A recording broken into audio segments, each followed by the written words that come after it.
Todos, sejam bem-vindos à disciplina de filosofia. Meu nome é professor Alexander Mar, eu sou professor da Universidade do Estado do Amapá e sou colaborador aqui com a Unifap no curso de Educação à Distância, né? Vocês terão comigo a disciplina de filosofia. Ah, nessa filosofia, introdutória que a gente vai ver, a gente não tem por objetivo criar uma visão completa de toda a história da filosofia, né? São 2.500 anos de história, né? Ou mais, né? Então isso seria inviável em tão pouco tempo. Então o que a gente vai fazer aqui é uma breve introdução, uma porta de entrada, né, ao pensamento filosófico, em que a gente escolhe alguns tópicos fundamentais que a gente vai estudar com maior profundidade ao longo da disciplina, né?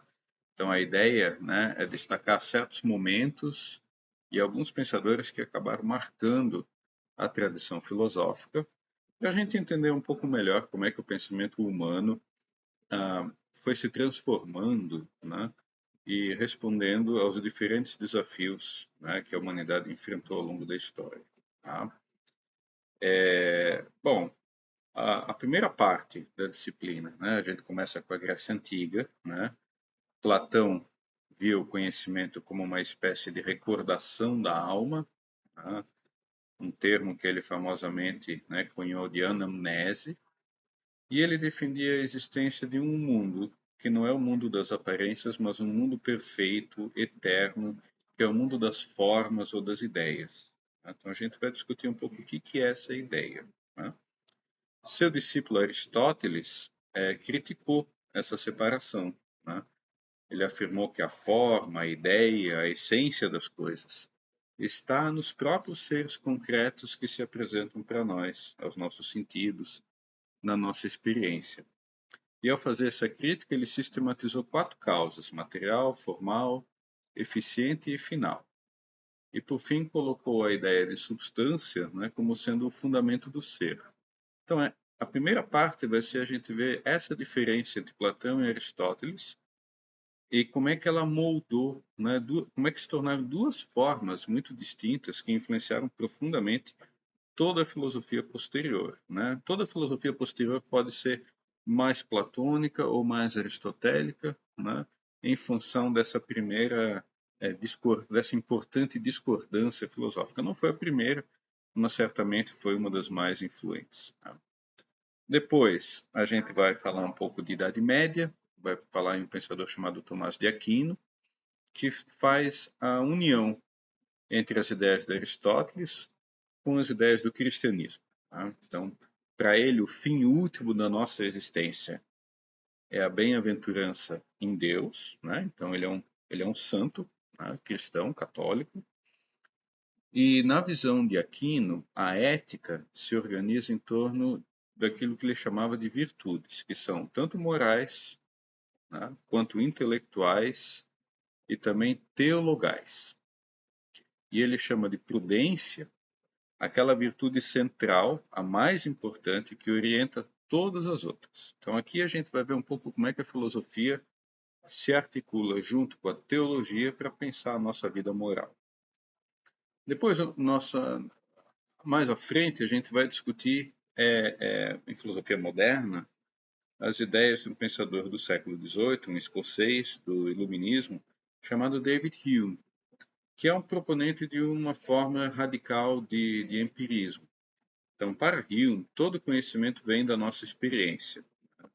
E a moral, ou seja, a noção de certo e errado, não nasce da razão, mas dos nossos sentimentos, especialmente de simpatia e da nossa percepção da utilidade das nossas ações para a vida em sociedade. Tá?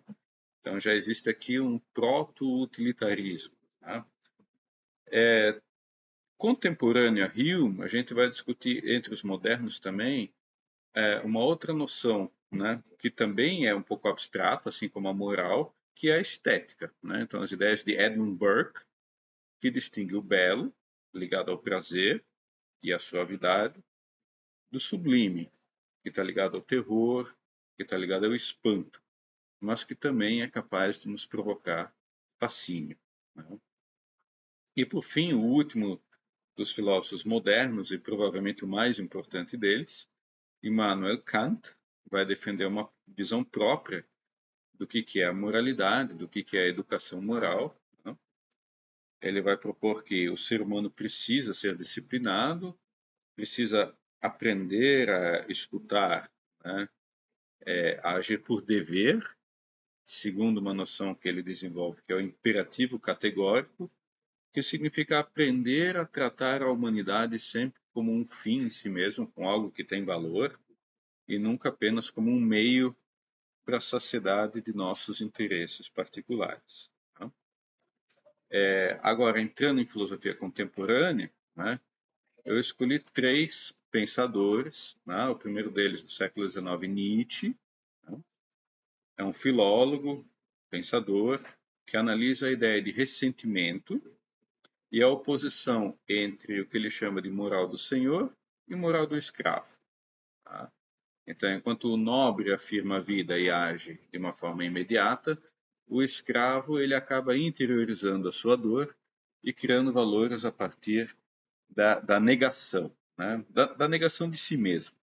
Então, isso tem a ver com a crítica que ele faz ao pensamento, à intrusão do pensamento religioso judaico-cristão na nossa ideia de moralidade. Tá? É o sentimento de culpa que a sociedade judaico-cristã carrega consigo. Tá? Depois a gente vai dar uma olhadinha em Karl Marx, que vocês, como estudantes de sociologia, né, vão certamente estudar em outras disciplinas também. Né? Então a gente vai ver de que forma que Marx mostrou como o trabalho na era capitalista gerou uma espécie de estranhamento.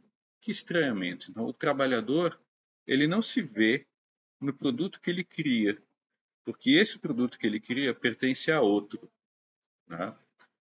E a superação desse processo viria com essa nova ideia política, né, que seria o comunismo, em que diferentes produtores formariam livres associações, e aí esse estranhamento, né, ele iria encontrar um momento de ruptura, né, e a sociedade iria se reencontrar a partir desse desmembramento da noção de propriedade privada tal qual ela era pensada no século XIX.